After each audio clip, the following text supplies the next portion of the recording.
नमस्कार दोस्तों, VK knowledge electrical में आप सभी का स्वागत है।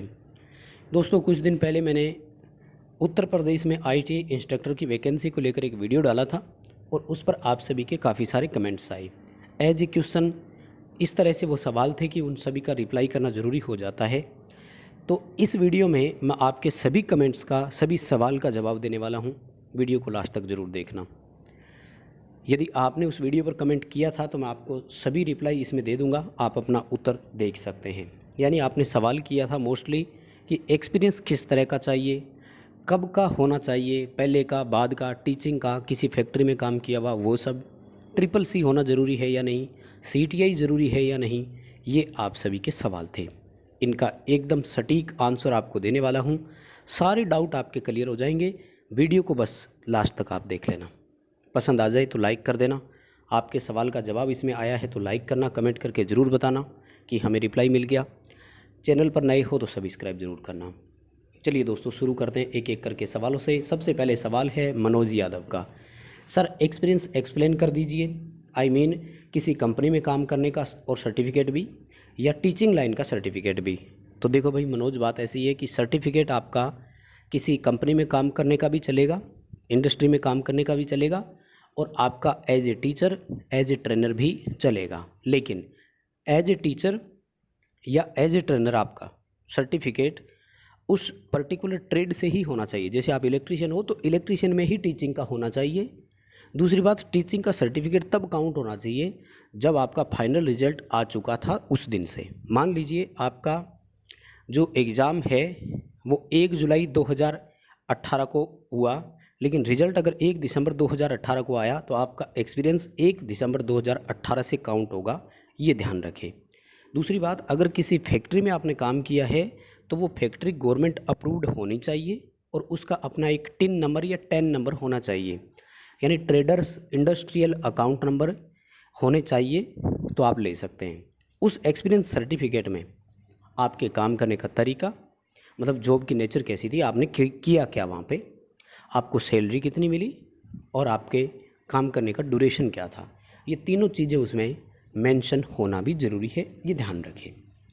तो अगला सवाल था कि सर एक्सपीरियंस किस फील्ड में होना चाहिए। मेरा इलेक्ट्रिकल ब्रांच है तो एक्सपीरियंस भी इलेक्ट्रिकल ब्रांच में ही होना चाहिए, ध्यान रखें। चाहे इंडस्ट्री में काम करने का हो, चाहे कहीं टीचिंग का हो या ट्रेनर का हो, लेकिन होना इलेक्ट्रिकल ब्रांच का ही चाहिए। आगे सतीश मौर्य का सवाल था कि सर आपने बताया कि आईटीआई डिग्री प्लस 3 वर्ष का एक्सपीरियंस चाहिए।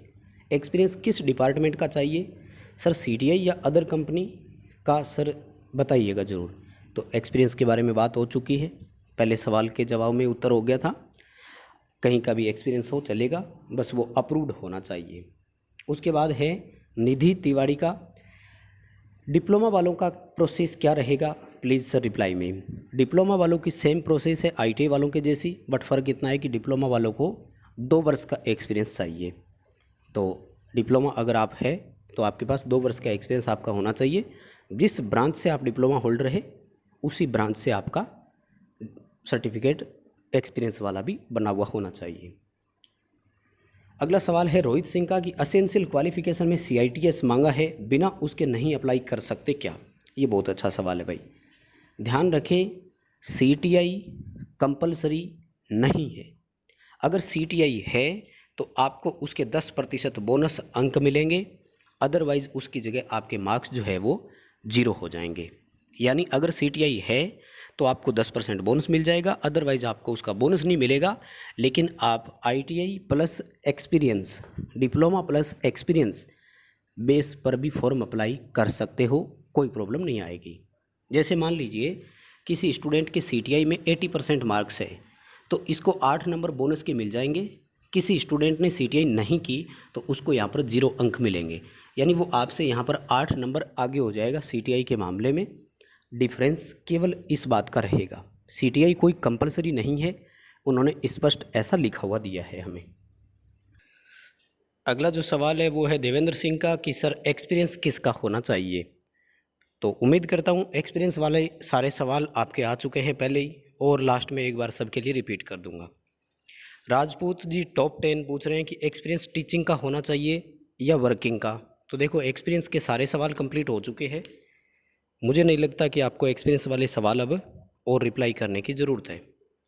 ठीक है, उसके बाद में देखिए सवाल है कि ये वैकेंसी यूपीपीएससी से होगी या अलग से होगी।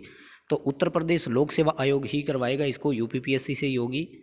प्राइवेट आईटीआई में टीचिंग का एक्सपीरियंस है, सीटीआई एडमिशन से पहले का है, मान्य होगा कि नहीं होगा।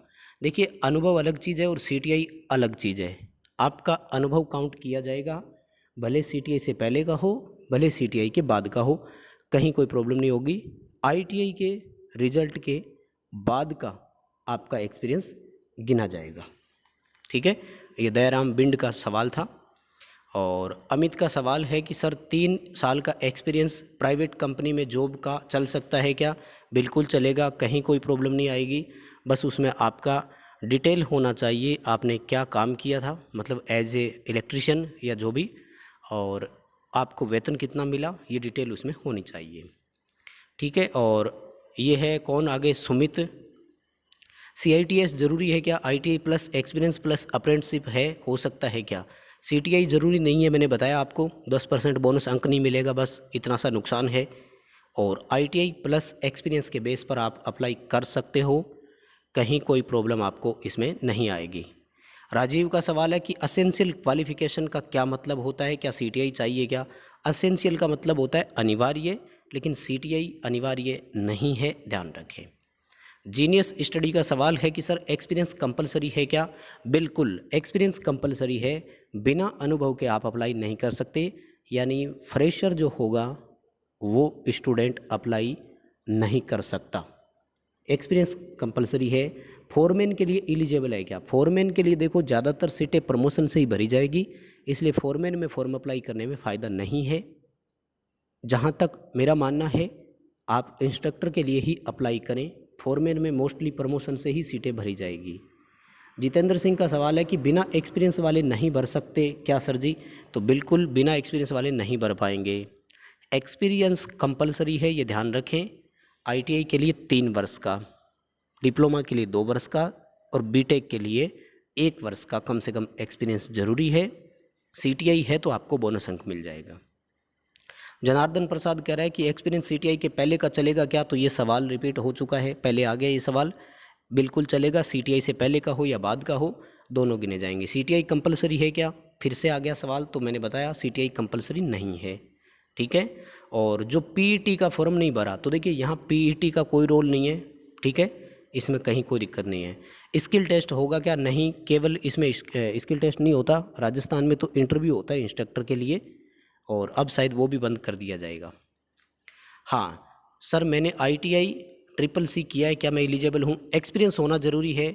ITI और CCC दोनों बहुत अच्छी बात है, लेकिन आपके पास 3 वर्ष का एक्सपीरियंस भी आपको लाना होगा, तब आप एलिजिबल हो। और ध्यान रखें CCC ज़रूरी है, ठीक है ना। सारण वर्मा, ओके ठीक है। और सुभाष सैनी का सवाल है राजस्थान वाले अप्लाई कर सकते हैं क्या? ऑल इंडिया से कोई भी अप्लाई कर सकता है, कहीं किसी के लिए कोई रुकावट नहीं है, ऑल इंडिया से अप्लाई इसमें हो सकता है। रवि बोई का सवाल है कि सर CTI करने के बाद एक्सपीरियंस चाहिए या ITI करने के बाद का? कभी हो चलेगा, कोई दिक्कत नहीं है। ITI के बाद का होना चाहिए, CTI से पहले हो या बाद में, इसमें कोई दिक्कत नहीं आएगी। सुमित का सवाल है कि सर CCC सर्टिफिकेट नहीं होगा तो क्या फॉर्म अप्लाई नहीं होगा? बिल्कुल, CCC कंपलसरी है, होना बहुत ज़रूरी है, लेकिन CCC केवल ITI वालों के लिए है। अगर डिग्री डिप्लोमा आपने कंप्यूटर साइंस से किया हुआ है तो उनके लिए कोई ज़रूरी नहीं है। यानी जैसे किसी ने कंप्यूटर साइंस में पॉलिटेक्निक किया हुआ है तो उसको CCC की ज़रूरत नहीं पड़ेगी। ठीक है, तो मोस्टली सारे सवाल इसमें आ गए हैं, आपके जितने भी सवाल थे। अब मैं आपको पूरी डिटेल एक बार और दिखा देता हूँ क्या क्या है। देखिए एकेडमिक क्वालिफिकेशन में क्या लिखा है, मैं आपको पूरा पढ़ करके सुनाता हूँ ताकि आपको अच्छे से समझ में आए। सबसे पहला है कि मस्ट पास, मस्ट का मतलब होता है होना ही चाहिए, तो 10th होनी चाहिए। उसके बाद में है आपकी ट्रेड से रिलेटेड, यानी ITI डिप्लोमा डिग्री कुछ ना कुछ होना चाहिए। उसके बाद है CCC का कोर्स, ये तीनों कंपलसरी चीज़ें हैं। अब है कि अगर किसी ने डिग्री डिप्लोमा कंप्यूटर से किया हुआ है तो उसके लिए ज़रूरी नहीं है। तो हो गया असेंशियल क्वालिफिकेशन की बात। आ जाइए एक्सपीरियंस के बारे में और बता देता हूँ। एक्सपीरियंस बड़ा सीधा सा है कि अगर किसी इंडस्ट्री का एक्सपीरियंस है तो वो गवर्नमेंट रूल के अनुसार इंडस्ट्री होनी चाहिए, उसका 10 और 10 नंबर होना चाहिए। अगर किसी इंस्टीट्यूट का है तो आपने वहाँ पर कॉलेज या इंस्टीट्यूट में as a teacher as a trainer पढ़ाया है तो आपके रिजल्ट डेट के बाद का एक्सपीरियंस गिना जाएगा। ठीक है ना। और उसमें भी आपका nature of work, duration of work और सैलरी टू पेड, यानी कितनी सैलरी आपको मिली, ये 3 चीज़ें होनी ज़रूरी है। उम्मीद करता हूँ दोस्तों आपके सभी सवाल इस क्वेश्चन में वीडियो में आ गए। वीडियो को लाइक करना, चैनल पर नए हो सब्सक्राइब करना, कमेंट करके ज़रूर बताना कि आपके सवाल का इसमें रिप्लाई आया कि नहीं आया।